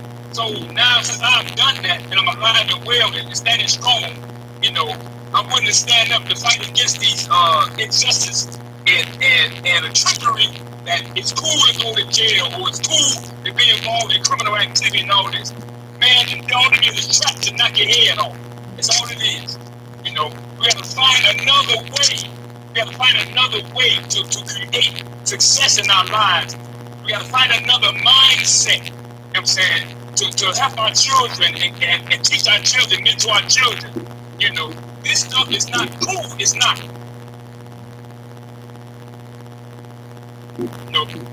Take it from a man who just spent 24 years with a mandatory life sentence in that madness. I prayed to God that I was to be released, and He did it. So I come out here with a message to let everybody know we have to come up with a new system. The system here that we're doing, it's not working. We got to come up with something else. Use me. Excuse me, brother Chinaman. When you talk about what we experienced, because I was at your side, this system and this solution, we experienced one love. speak about what I mean by one love when the DC boys, et cetera, and how we all came to came together as a whole, and how you couldn't tell the difference between a vice lord, a GD, a SD, etc. All because we had to prepare for adversity. But I'll let you finish that up, that true story. Oh yeah, that's a magnificent story. Yes, I say 2001. In my 2001, I came in the system about 97. So by 2001, we all got word of the federal system that the DC brothers. Now these brothers here, I got to give them to them. I tip my hat to them, y'all. If a lot of DC brothers listen, I tip my hat to y'all. Y'all is some of the strongest and the most magnificent, sharpest brothers I've ever met in my entire life. Matter of fact, some of my best friends now are from DC. To speak on that, y'all had a reputation, the DC reputation of really as oppressors. Okay, that's what we call them. Oppressing, because of y'all lifestyle, the DC lifestyle coming up, they had a prison system called Lorton. Lorton, I think it had probably I say roughly about 25 prisons on one compound. It housed some of the most dangerous, violent, treacherous brothers you ever can name. This is the federal system, correct? No, state. Lorton. Okay. Right. They call it the capital, DC. Yeah, I'm with you. Lorton. Okay. Lorton, man, it was 100 years. They had in prison for 100 years. And right. The prison time expired. So upon their expiration, they had to kick all these brothers out the system. Yeah. Okay. Yeah. So they had to put them somewhere. So they said we'll put all y'all in the federal system. Right. About thousands and thousands of them brothers. You hear me? Everything's a federal crime. Yeah. Yeah. So what happened was, I'm gonna tell you, because I was right there. The CEOs and the administration and the feds was terrified of these brothers. You hear me? Mm-hmm. I'm talking about terrified. When I say terrified, they were talking like some monsters was coming. Commonwealth? You hear me? My fault. Say the last part again, C. My fault. Say the last part. Yeah. The administration and the feds sent the word out to everybody that some monsters was coming into the system. Yeah. You hear me? Yeah, I mean, yeah. So, we already heard stories about these brothers, so we didn't know what was going on. Yeah. So, the top heads, they sent word down for us to consolidate our unity with each other, because we knew each other. Yeah. So we all got together and consolidated, all of us. We said, between us, no more fighting, no more arguing, no more doing none of that. Actually, the DC brothers' entry to the federal system was a blessing to us from Chicago. Brother Prophet just asked, he said, could you let the audience know you said us, like who you speaking about? Us, I'm talking about every organization that's under 5-point star to 6-point star. Mm-hmm. GDs, Vice Lords, Blackstones, Cloverstones, Latin Kings, Latin folks, any organization that was worked in Chicago that's under the 5 and the 6 was a blessing to us. Yeah. Because what that did was the way they was talking, the way they blew them DC brothers up, how they gonna come in the system, all that stuff that we went through with each other in the streets went right out the window. Yeah. And not only that, when the heads, you know how Chicago is. Chicago is known for structure and organization, correct? Yeah, correct. So when the heads sent the word down for us to get together and unify, that was a law. They made that a law. Yeah. You understand? So we all got together and said, you know what? We're gonna do it. And we did it, man. And that was the best thing that we could have did. And when we came together, bro, we created, all of us together, man, you know what I'm saying, created a structure that was unstoppable, that was powerful. Yeah. You know what I'm saying? So when these brothers came in the system, when they finally made it, we was already ready. It was already organized, put together, well structured. Yeah. So when they came in the system, they did their thing. You know what I'm saying? Yeah. If one was weak, they oppressed them. You know what I'm saying? And every time they tried us, we always stood up and let them know it ain't going down this way, my brothers. And they honored it and respected it. Yeah. You hear me? Yeah. And I'm gonna tell you something, man. I tell everybody, man, I wish that I went to DC instead of going to Rockford or any other town. I wish I went to DC, man, and gave them brothers structure on how we move under love, truth, peace, freedom, and justice for real. Yeah. Without all the garbage, man. I'm talking about the true essence of organization, to be there for your brother. You know what I'm talking about, Fred? Yeah. Yeah. No doubt. You know, No to doubt. bring people from the dark to the light. Because these brothers, man, are cold-blooded soldiers. I'll tell you that. They are the only group of brothers, man, who them people fear, man, and also the Edmund Brotherhood dudes. You hear me? Mm-hmm. Mm-hmm. They call them the DC Blacks. That's what they call them. Mm-hmm. Yeah, what's the documentaries on there? Yeah. The DC Blacks, man, they play no games when it came to that race car. Yeah. You know, and when they seen us, bro, we became some of their best friends. And I learned a lot from the brothers. The brothers cold-blooded soldiers, man. Mm-hmm. And their whole area in DC and then London was a jungle, and they created, man, some valuable brothers, man, that they can go anywhere and make it, man. You hear me? Mm-hmm. No doubt. I remember when we used to lead the yard and things of that nature, we used to scream out, "One love, one love." We used to do security for each other. We used to watch each other back. In a crowd, when you used to see vice lords or GDs, you no longer seen that when we made that correlation. You seen crowds with vice lords, GDs, SDs, etc., etc. We was the only organizations that was respected so much that the white shirts, captains, ward, and all that, they let us do our thing. For the simple fact, when I mean by doing our thing, they respected our structure. When one of the brothers got out of line, we disciplined them. So when we on the second floor and a guard walk by and they hearing that boo boo boo boo boo boo boo boo boo boo boo, they keep on walking like they didn't hear nothing. Why? Because we was disciplined. The next thing is they was coming in our rooms, looking for the literature and things of that nature. What gives them so much power? What gives them so much strength? The same thing what they did with Fred Hampton's father, trying to infiltrate. What gives the Black Power Party so much strength, so much organization? So me just as a representative, I handled all the lawyer part, et cetera, et cetera. I told the leadership, I say, hey, let's just get into the literature, all besides our chain of command. So they can start coming into our rooms and things of that nature, and it would give us more respect with them. Because I knew, as being the literature teacher, that there's nothing in my reading and the study of our literatures and laws where we was created from the start will be a detrimental to the running of the institution.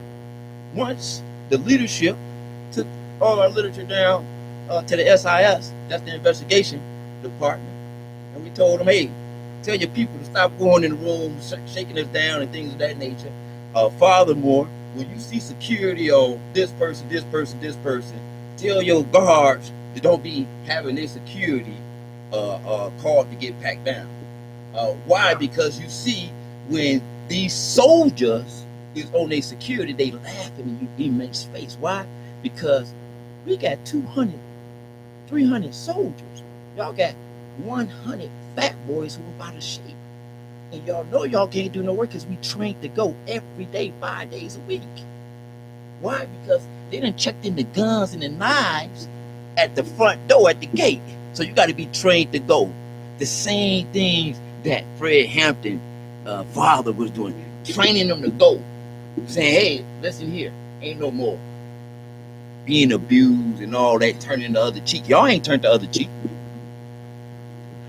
We live and direct on Freedom All Radio, making history, taking history, and taping history, y'all. Real talk. We got some legends in the building, man. You know what I'm saying? Y'all feel free to call in, but as we say, feel free to cub being with us. I see a comment on here too on this. Freedom All, Conrad, I got you. I got you coming. Comment about the Crips. We haven't forgot you.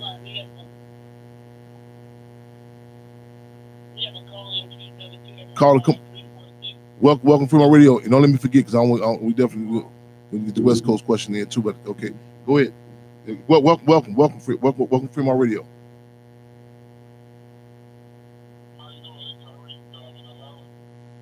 Right on. Welcome.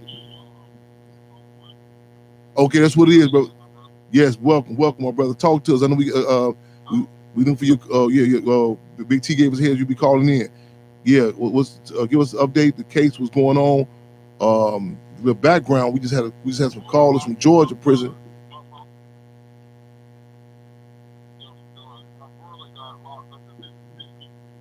He got caught up in the riot that happened down there, and he in a coma. And they won't give my mother no information, and they won't let him go. And it's been going on for like 2 years. And she done talked to a couple lawyers, and like nobody can get moved. So we just in limbo with it. This. We don't want to see him a couple of times. What's his status? Is he conscious now? Or he's conscious now? Well, he wasn't breathing on his own at first, so now he's still in a coma. And they won't let him go, and we just don't know what to do. They look like they hiding something. Yeah. They said he fell off the toilet, but we know that ain't true. Want to give out, if you can, I want to hear the 2 or 3 prong tactic with this, if you can, bro. I want to definitely get his name and ID number, because as I said before, one of our campaigns is the one prisoner, one contact campaign. That serves a myriad of purposes. We drew the correlation to like a tactic that Adolf Hitler did in Nazi Germany. Was his first victims in the gas chamber was those who did not receive any mail. And like in Illinois prisons right now, there are prisoners who've been dead over in excess of 10 to 15 years, but the state still get paid for them because there's no accountability. So one, I want to include him. I want to get it with the one prisoner, one contact. I want to encourage all our listeners, all our viewers. You know what I'm saying? Again, I need those letters coming in to him. You know what I'm saying? This ain't it's my homie, whatever. We have to start putting stuff in the context of war. So I want his name and ID number. Don't you give me, if you got a contact or Facebook or social media contact, we'll put out some calls, in particular down in Mississippi. We got any legal assistance or attorneys that can, you know, saying aid and assistance on this case right here. We need y'all assistance on this here. So we'll give out his his name and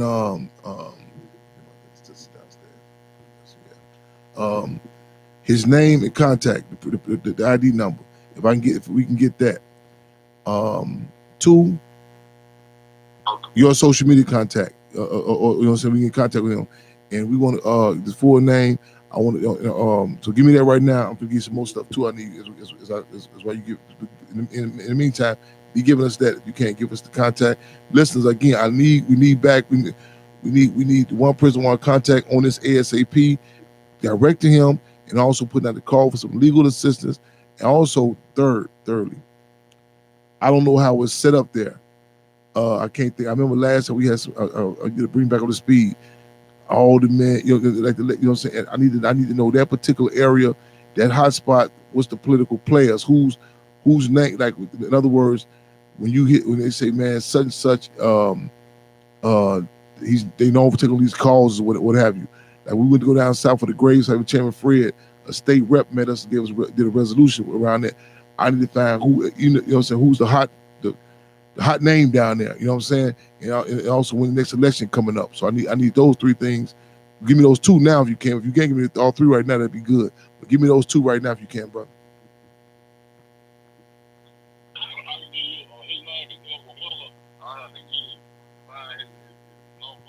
Okay. I'll get everything to Big T. Complete. All the info. Edward Miller. I need the prison to contact the ID number, so I need everybody to remember this name. I need those letters going in ASAP. They study who's getting mail, who's not getting mail. I need a contact person. I need a commitment also, so consistently check back in with us. You know what I'm saying? At least on the Freedom Radio, I'm gonna set some more interviews up for you also.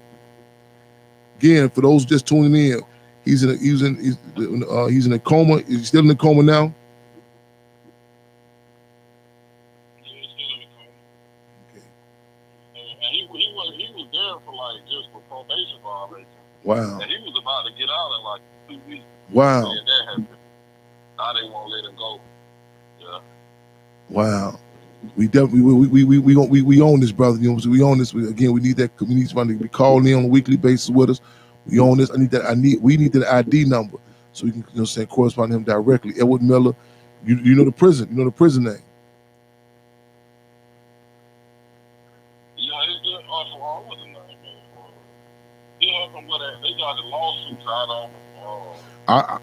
But it was a big thing in Mississippi. I recall. Well, that same prison, all the brother died, and he got caught up in that. Not because they closed Parcham down. They closed Parcham down. Was it Parcham? He was in Parcham. In Parcham. That's where Right. he was in Parcham. Okay, I got you. That's where he was. Parcham. Notorious history. I think Fendi Lou Haim was there too, I believe, with the Parcham. Matter of fact, it's a whole year. I got another connect I'm going to connect you with the media, a major media contact. And Brother Big T told me, if you listen to the show, we got some good contacts in the studio with us too, you know what I'm saying? Got some legends from all sides of the border here. So everybody listening in to you right now. So get that. I'm gonna get that contact for us as soon as you can, so we can move on this. You know what I'm saying? ASAP. So, ASAP. Get that. Then your name, Edward Miller. Listeners, and we can go Parcham, type the name in, track the ID number. One prisoner, one contact, and Big T gonna be in contact with me. You know what I'm saying? Get that social media. For you, I need that so people can be updated with the campaign with you. Okay. All right? Okay. I'm gonna get everybody Big T. Thank you, my brother. Man, brother, anytime we at your service. We live and direct on Freedom Radio, making history, taking history, taking history. Y'all listen here. Hey, it's something else, man. I just came, man. I just came from Atlanta, man. You know, and listen. I've been going through some stuff. Man, look. On another note, man, talking about this counterinsurgency, I had a scene. At the scene, man, it was like reflective of the movie. That scene with Chairman Fred and William O'Neill's character and Bobby Rush is like the stand for the car. I had a situation like this, and this latest attempt at the Hampton house. Hey man, listen, it's just when I was a Menard, they gave me the nickname Deja Vu. You know what I'm saying? Because man, it's like, hey, and I'm gonna say this too. After the Hampton house was attacked July 7th, I thought July 8th, but it was late at night, July 7th. The scene of the people coming through and, you know what I'm saying, and fixing that door, it was reminiscent of the scene in the movie when they came through to fix the headquarters up. My comrade, Deputy Field Marshal, said, man, all right, Chan, we're going to keep on going through these damn scenes. At last, you know what I'm saying, we're going to keep on going through this here. But it's been some intense times, you know what I'm saying, as a late level, you know what I'm saying. But we're going to keep on rumbling. We live and direct, y'all. Yeah, Freedom Radio, making history, taking history, taking history. Huh? Hello, Fremont. Co-host is in now. Okay, right on. Right. So I'm in here now. Okay, that's what it is. Right on. Fremont, we bring you up to speed. Yeah, we just man, we been having the brother just got up now. He's gonna be updated on his cousin Edward Miller. That was in Parcham. We don't know what particular place he's in, prison he's in now. Yeah, and we've been traveling the globe, you know what I'm saying? We got legends all over the property left out. Okay, yeah. Chinaman from the streets, he been calling in the history and everything. We got, man, well, Eric just gave a phenomenal update from the event, from the tombstone, the People's Pilgrimage. I can't get that. The People's Pilgrimage. We got Dave Mays, you know what I'm saying? Legendary Dave Mays. I remember, I was surprised, young brother, he went back there, we were saying, like, you know, the source and everything, because you know, on that, that's good. We get them in the building. You know, so we, again, y'all making history, taking history, taking history. So, comrade, any more calls in queue?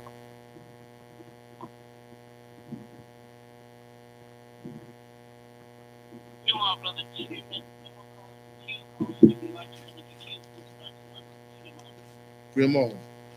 Y'all feel free. Yes, sir. Please. You bring on speed with it. Oh yeah. So I want to cut you off. even community, we talk. A lot of people talk about it. We have brought this up about the tours of the sites and how it impacted you, not knowing certain sites. And, you know, what I'm saying, not just say, oh, talk about bad it. The proposal that you come back with. So that's what Brother Eric can give us now. Yeah. Thank you, Chairman. So this project will adequately address the lack of proper respect and recognition paid to the legacy of the Black Panther Party on Chicago's West Side. There are three main components of this project. First, we will write an advocacy journalism piece that will critically analyze key events from the assassination of Chairman Fred Hampton and the end of Black Panther Party political activity to today, mainly in the Mile Square area, the near West Side.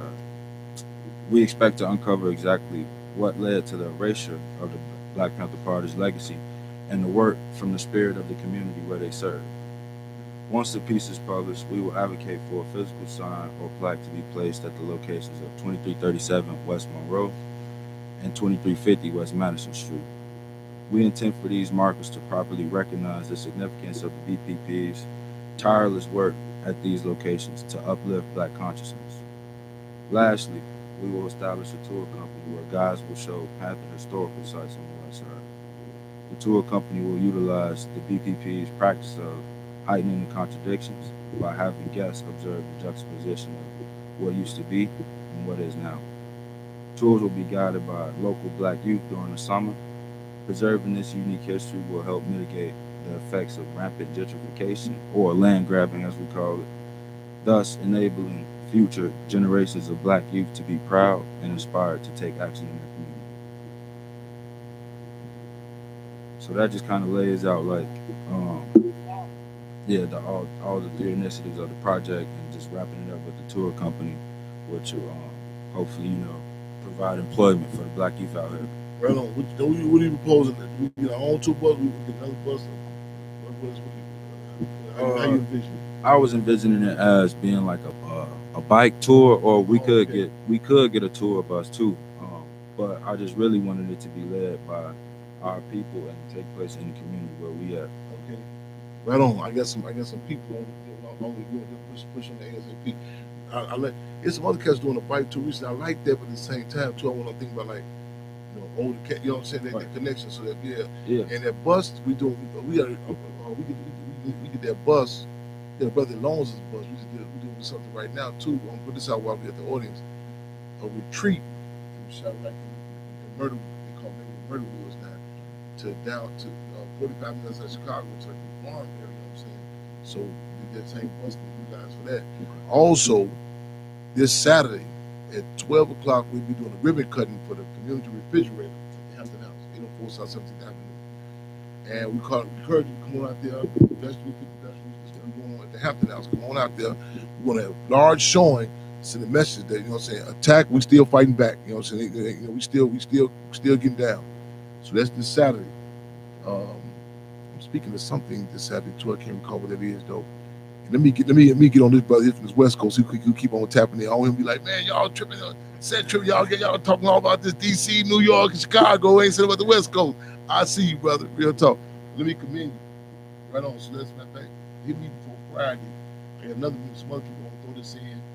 I forgot to call this other cat too. It's a big. Don't y'all forget August 30th and 29th. August 29th. Proviso East High School. Throw my slug in at y'all. They finally gonna acknowledge Chairman Fred. Yeah, it's gonna be a hall. They make it official. That's August 29th. August 30th, we get the annual Chairman Fred Street Party. So your calendars. Now, West Coast, what it do? Okay, now remind me the question. Okay, I know we talking about the Crips. Okay, now give me your question again. Cause O'Keefe, right? That's the same viewer, right? Bring me back up to speed. We was asked about the question about the Crips in particular. I'm with you. So type. Okay. No. Are you from Charlotte? My fault. North Carolina. Okay. Okay. So okay with the Crips. I got you. Okay. So what was the okay? And the question. Okay. Like yeah. Did you put the question before? Because you see, we've been fortunate to have representatives of not only the Crips but the Bloods also on Freedom on Radio number of times. There are many similar dynamics. Now, like California has the largest prison population of Chicago.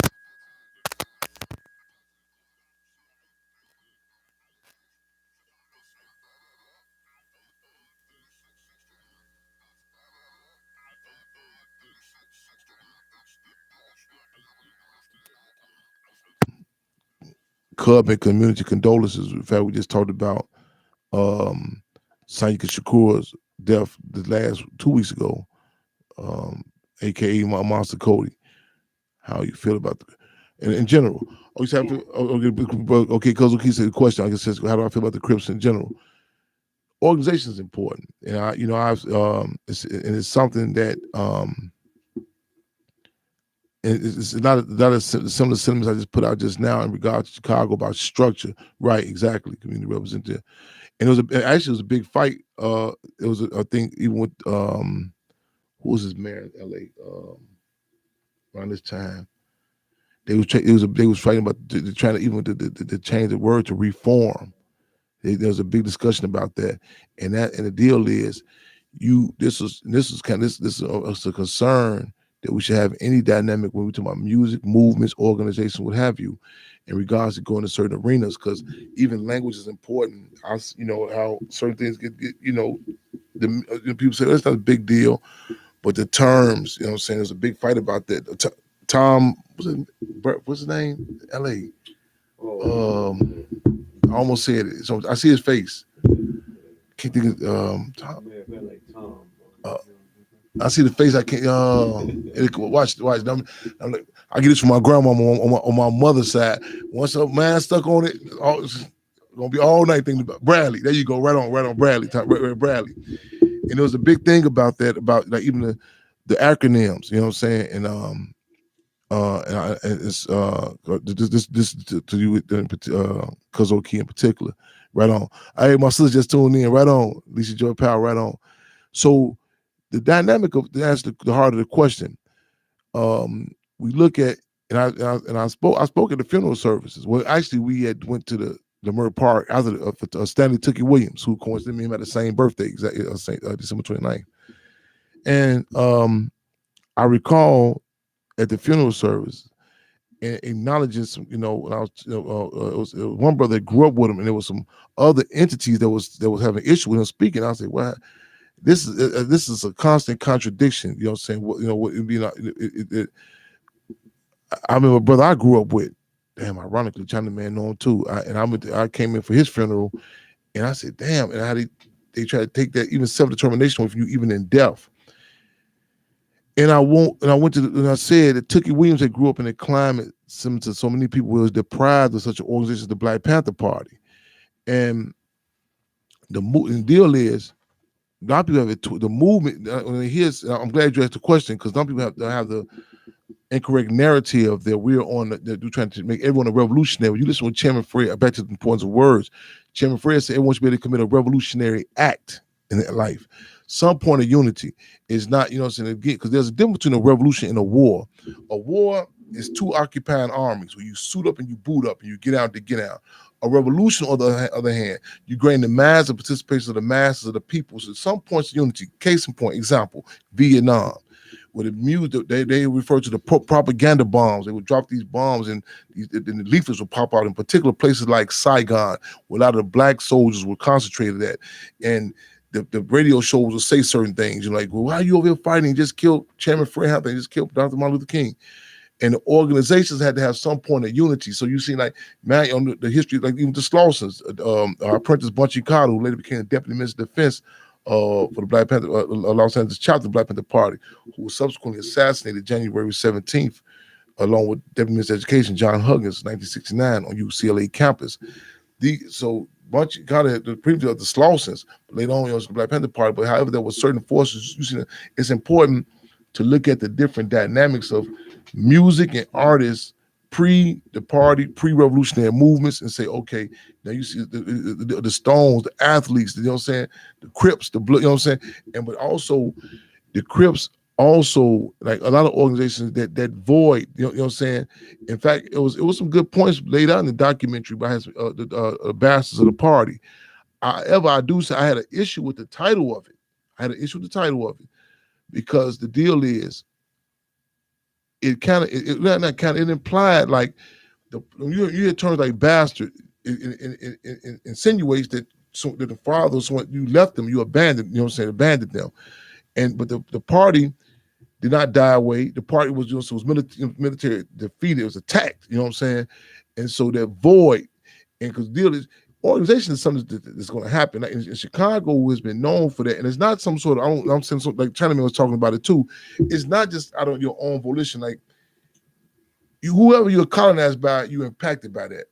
Like in Brazil, the drum, the beat is still something because you have because the Portuguese in particular never made the drum illegal. North America made the drum illegal; it was outlawed. And you know, so certain dynamic, like the organizational questions, you know, what I'm saying, it's a reality, and that is something you always have to put stuff in context of what location you at. You know what I'm saying? And this is something that's when you had a discussion to put it in context. And I know I'm glad you pointed out to me that you in I think North Carolina because it's because nothing like I say like you like even laws like policies and you say okay certain things can fluctuate like like even with the Panther Party Revolutionary Organization there were certain things that can you say hold on this can occur here but there's a general law you know what I'm saying so even with the Crips I'm glad you pointed to a different location now. I don't press this camera. You this actually request to come on. If I do this thing, I mess up this whole lie. They're gonna be mad at me because y'all know me. I'm still stuck with two cans of string on technology. I'm gonna try this though. You asked to come on. I'm gonna touch it. As you asked to come on, it's just you might press it on mistake on the wrong by mistake. Yeah, you did on mistake in front of me, y'all. So come around, stand yeah. Back to Free Monster, come around. Yeah, he did on mistake. Let me get you out. We have color. We have color 661. Oh man, see Thank you, Grandma. Free, hold on. Grandma. Oh, hold on. Grandma. Tell me out, Conrad. Grandma, how are y'all today? All right, Fremont.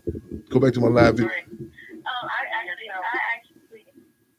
I'm doing well. I actually called last week. This is Dee, and I'm just glad you're okay, Jeremy. My husband woke me up from the studio and he was watching it live about what happened at the Hampton house. So I'm so glad you're okay. And I wanted to call in because I just feel like, especially for our generation now we're becoming more conscious. The voices when they get silences, we already are prone to indifference. And I just don't want to see that tilt back to indifference and feeling like there's no difference that can't be made. So I'm just so glad that you're okay and you're still out there and helping the brother about what's going on with his fam in prison. And just that you're just still here pushing through and stuff. So I definitely appreciate it. And I was listening to your comment about the Crips, and it's crazy because when I first moved out to California, one of the first people that had got released that we were helping out down in San Diego was actually Monster, was actually locked up in San Diego County where we were at.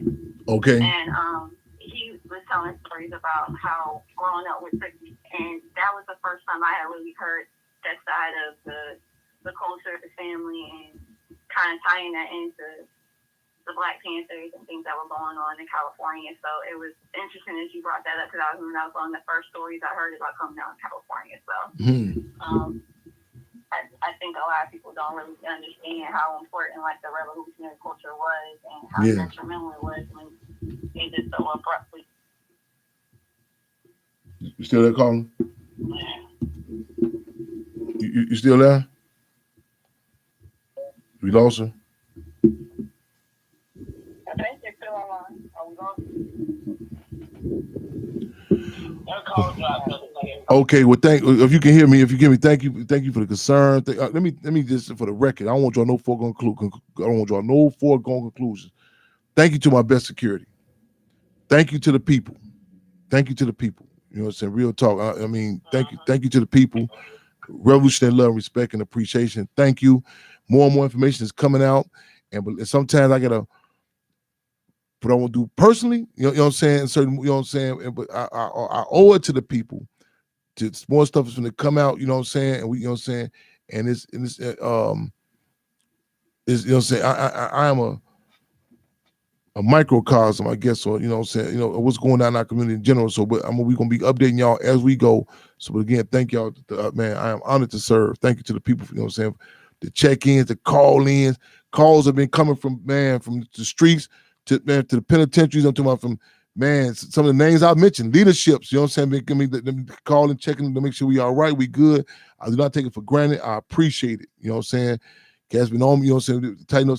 Brother, one cat called me, donated, said, "Man, I'm putting some more dogs over there." So we got the Hampton House Hounds. He said, "I'm putting some more dogs over there." So thank y'all, man. You know what I'm saying? Thank the people, real talk. You know what I'm saying? It's an honor to serve.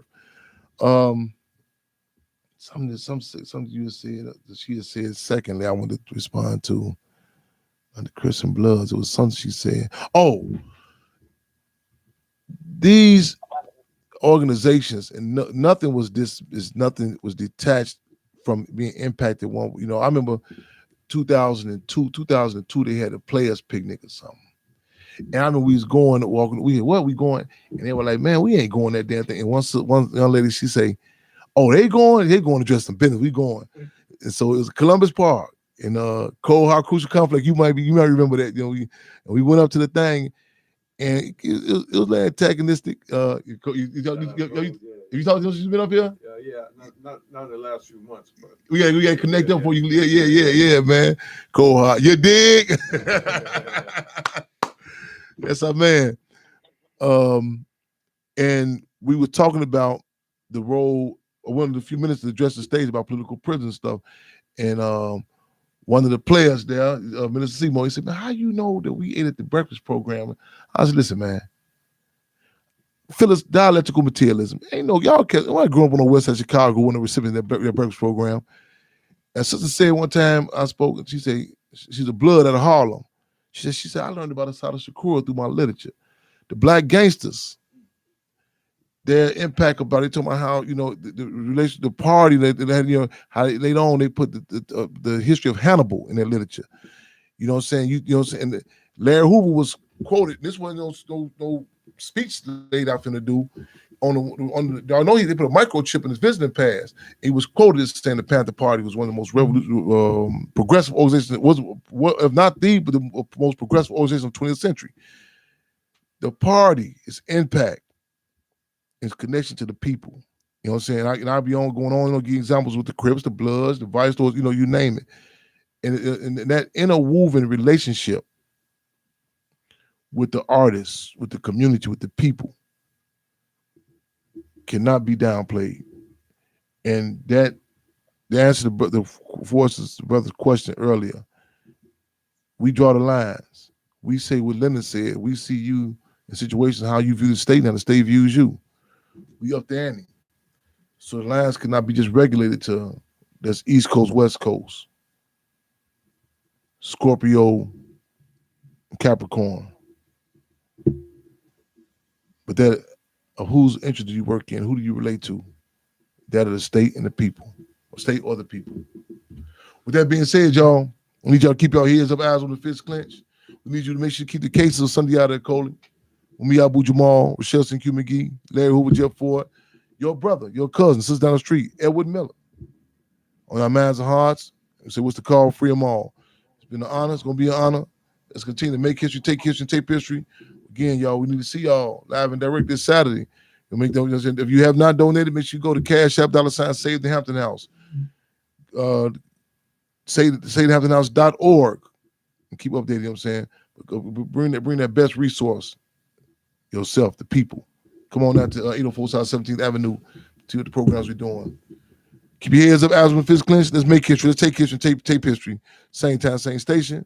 How they say in church, Lord willing, the creek don't rise. We on deck, y'all. That's what it is, y'all. What's the call? Free them all. Free them all. This is Conrad. Take us out. What we got? Y'all make sure y'all take this show, repost it. Let them know it's live and direct. Legends in the building. What you got to take us out with?